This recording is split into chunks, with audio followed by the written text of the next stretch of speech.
श्री जगदम्बे विराजमान है। ये नगरी राजा भोज की नगरी भोजपुर। अनेक धर्मात्माओं,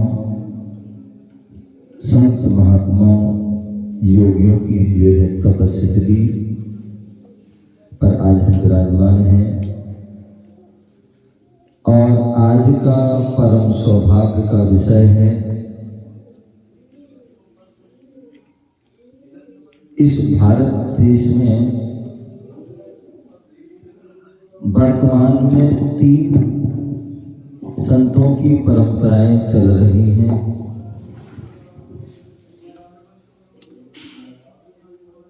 एक परंपरा आचार्य आदि सागर अंकलिकर परंपरा चल रही है, जिसमें आचार्य आदि सागर अंकलिकर, आचार्य महावीर कीर्ति महाराज, आचार्य विमल सागर जी महाराज, आचार्य सोनमती सागर जी महाराज, आचार्य गुरुदेव श्री विराट सागर जी महाराज, भरत सागर महाराज, आचार्य पुष्पन सागर आदि आदि अनेक संतों की परंपरा वर्तमान में जो है पट्टाचार्य के रूप में आचार्य विशुद्ध सागर जी महान विशाल संघ के गणनायक हैं। दूसरी परंपरा आचार्य शांति सागर दक्षिण परंपरा चल रही है, जिसमें आचार्य शांति सागर जी महाराज, आचार्य वीर सागर महाराज, आचार्य शिव सागर महाराज, आचार्य धर्म सागर जी महाराज, आचार्य वर्तमान सागर जी महाराज वर्तमान में, और ज्ञान सागर की जो आचार्य विद्या सागर जी महाराज, आचार्य समय सागर जी महाराज आदि। तीसरी परंपरा चल रही है आचार्य शांति सागर जी छाणी वाली। आचार्य शांति सागर छाणी युग में आचार्य सूर्य सागर, आचार्य जो है विमल सागर, आचार्य सुमत सागर जी, आचार्य सोनमती सागर बड़े गांव वाले सिंधत वाले, आचार्य ज्ञान सागर, और वर्तमान में भट्टाचार्य में आचार्य गे सागर। ऐसी 3 परंपराएं चल रही हैं। और 3 परंपराओं में आचार्य आदि सागर परंपरा में आचार्य आदि सागर महाराज हुए, जो अपने आप में एक महान आचार्य हुए, महान तपस्वी साधक हुए, जो 7 दिन में एक बार भोजन करते थे, एक बार आहार करते थे, और वह एक ही वस्तु का आहार करते थे। क्या? एक ही वस्तु का आहार करते थे। यदि छुआरे बोले तो छुआरे ही पूरे आहार मिलेंगे। कद्दू लिया तो कद्दू ही कद्दू लेंगे, लौकी ली तो लौकी लेंगे, कोई जो भी चीज है एक ही। ऐसी महान संत आचार्य महावीर जी महाराज अपने आप में वो भी महान तपस्वी थे, जो 2-2 घंटे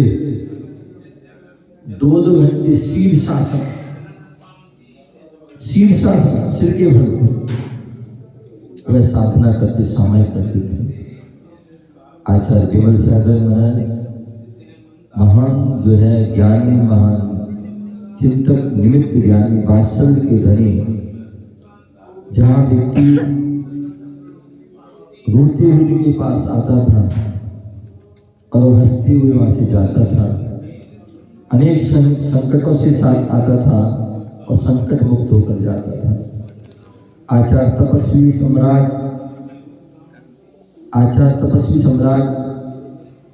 सोनमती सागर महाराज उर्दू वाले, जो अपने आप में इस युग के परम तपस्वी हुए,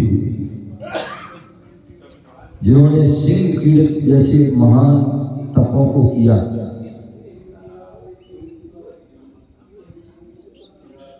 बहुत कुछ उन्होंने अपने जीवन काल में साधना की।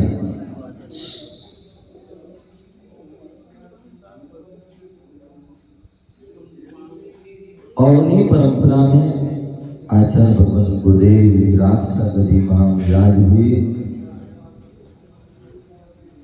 कहते हैं, आपने जो सुना होगा, कमल कहाँ खिलता है? कमल कीचड़ में, तालाब में आदि खिलता है। लेकिन पूज्य गुरुदेव आचार्य विराट सागर जी, जिनका गृहस्थ अवस्था का नाम अरविंद था, कमल के पर्यायवाची में एक अरविंद जो है, क्या है? कमल का पर्यायवाची। अरविंद रूपी जो कमल, दुनिया के जितने भी कमल वो तालाब में कीचड़ में खिलते हैं, लेकिन अरविंद रूपी कमल जो खिला वो जो है तालाब में नहीं खिला, कीचड़ में नहीं खिला, अब में क्या कहते हैं? छोटे से टुकड़े को क्या कहते हैं? पत्थरिया। पत्थर के छोटे छोटे टुकड़ों को पत्थरिया कहते हैं। तो ऐसी वह पत्थरों की नगरी, पत्थरिया में जो है वह पत्थर में जो है वह कमल खिला, तो उसकी खुशबू सीमित स्थान पर रहती, तालाब तक ही रहती है। लेकिन पूज्य जो है अरविंद जो है विराट सागर गुरुदेव की जो खुशबू थी, संयम की, उनकी त्याग की, उनकी तपस्या की, वो पूरे ब्रह्मांड में खिली, पूरे भारत के जो कोने कोने तक खिली। ऐसे वह जो है अरविंद पथरिया के जो लाल, जिन्होंने कर दिया कमाल, जो वैराग, जो कहते हैं पूत के लक्षण पलने में दिखते हैं, जो बचपन में ही जो है कहीं से झाड़ू पकड़ लेते हैं और हाथ में लोटा ले लेते हैं, छोटी सी उम्र, 2-3 साल की उम्र, 4 साल की उम्र में लेके आ जाते हैं, बोले माँ मुझे पढ़ाओ, मेरा आ जाए। माँ उस बालक को देखती है और देखकर बड़े आश्चर्य में पड़ जाती है। उसे क्या पता था कि ये नन्हा सा बालक, अबोध बालक आगे चलकर के जो है महान जैन धर्म के आचार्य होंगे, जिनके माध्यम से जैन धर्म की जो है ख्याति चारों ओर फैलेगी, जो जिनेंद्र भगवान की वाणी जन जन तक पहुंचाने का वह काम करेंगे। जन जन में बाल अबाल वृद्ध महिला पुरुष वैराग्य की जो है चुप खिलाएंगे। ऐसे वह अरविंद, जिन्हें लगभग 20 साल की उम्र में वैराग हुआ, दीक्षा को धारण किया, सुंदर दीक्षा दी, आज मणि बने आज बने। और 1992 मध्य प्रदेश की वह पावन धरा, जिसे हम छतरपुर जिला में शेखपा जी, जिन्हें हम लघु संवेशकर के नाम से जानते हैं, ऐसी उस पावन धरा में 1992 में उनका चातुर्मास हुआ। और चातुर्मास के बीच में ही जो समाप्ति पर, जहां उसके पूर्व अनेक आचार्यों ने उनको जो है आचार्य पद देने का प्रयास किया, लेकिन उन्होंने उसको स्वीकार नहीं किया। लेकिन 1992 का वह 8 जो है नवंबर 1992 का वह पावन दिन, पावन तिथि, आज की वो तिथि थी कार्तिक शुक्ल त्रयोदशी, कि आज के दिन पूज्य आचार्य विमल सागर जी महाराज का जो है संवेशकर से आशीर्वाद आया, आदेश आया।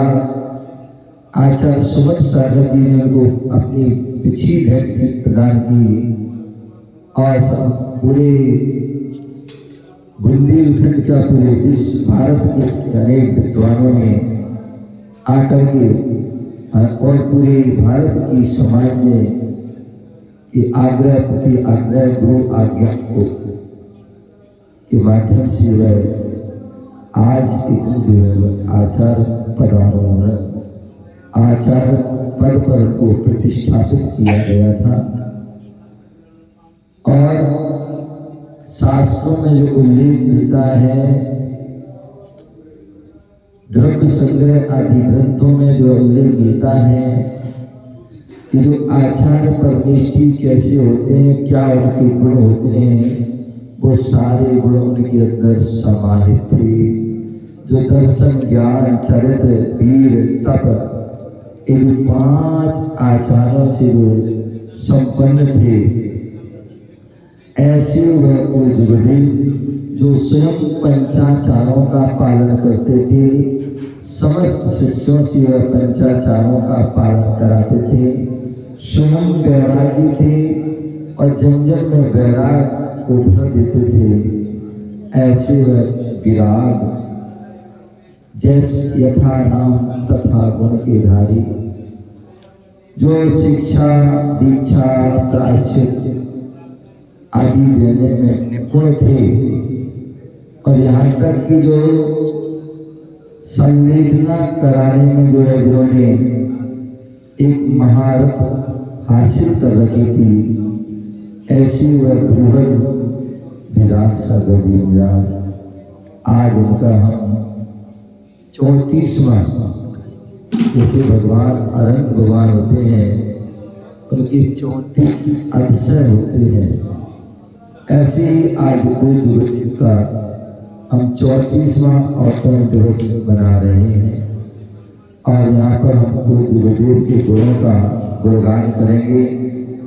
कहते हैं वैसे तो जो है हम पूजा पढ़ते हैं, देव शास्त्र में क्या पढ़ते हैं, गुण 36 25 8 20 भवतारण तरण जिहाजरी, गुरु की महिमा बरनी न जाए, गुरु नाम जपो मन बचन का।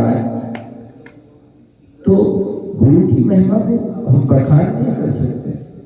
नीतिकारों ने शास्त्रकारों ने कहा है, सारे वनों की जो है वृक्षों की लकड़ी बनाई जाए, कलम बनाई जाए और सारे पृथ्वी की जो है सारी पृथ्वी को कागज बनाई जाए और सारे समुद्रों की जल को स्याही बना जाए, लेकिन फिर भी उनके गुणों को लिखा न जाए। उनके गुणों को हम लिख नहीं सकते। पूज्य गुरुदेव के अनेक अनंत गुण हैं, उनमें एक गुणों का वर्णन करें तो बड़े बड़े मोटे मोटे शास्त्र लिख सकते हैं। जबलपुर के साहित्यकार मनीषी सुरेश सरल, जिन्होंने गुरुदेव की एक गुण पर उन्होंने 2-3 भागों में काव्य लिखा, ग्रंथ लिखा। निष्प्रही संत, निष्प्रही संत, एक निष्प्रह संत पर ही उन्होंने जो है 2-3 भागों में उन्होंने ग्रंथ लिखा, फिर भी वह पूरा लिख नहीं पाए। ऐसे वह महान गुरुवर जिनके बारे में जितना भी कहा जाए उतना कम है। कहा गया है, यह तन विष की बेल है, गुरु अमृत की खान, और शीश दिए यदि गुरु मिले तो भी सस्ता जाए, तो भी सस्ता जाए। इसलिए हमेशा कहता हूँ 4 पंक्तियों के माध्यम से गुरु कैसे होते, क्या उनके गुण होते हैं। गा सकूं तुम्हारा नगमा, वो साज कहाँ से लाऊं, सुना सकूं आपको वो अंदाज कहाँ से लाऊं। चांद और सितारों की तारीफ की जा सकती है, चांद और सितारों की तारीफ की जा सकती है, कर सको आपकी तारीफ वो अल्फाज कहाँ से लाऊं, कर सको आपकी तारीफ वो अल्फाज कहाँ से लाऊं।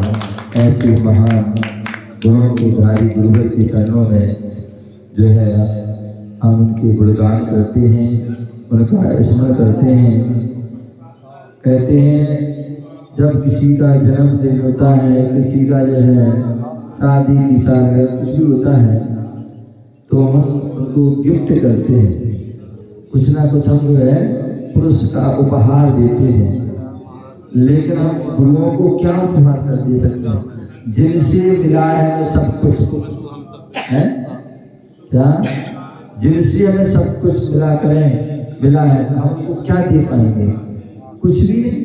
तो इसलिए कहते हैं मेरा जीवन तुम्हीं को अर्पित है, मेरा तन मन तुम्हें समर्पित है।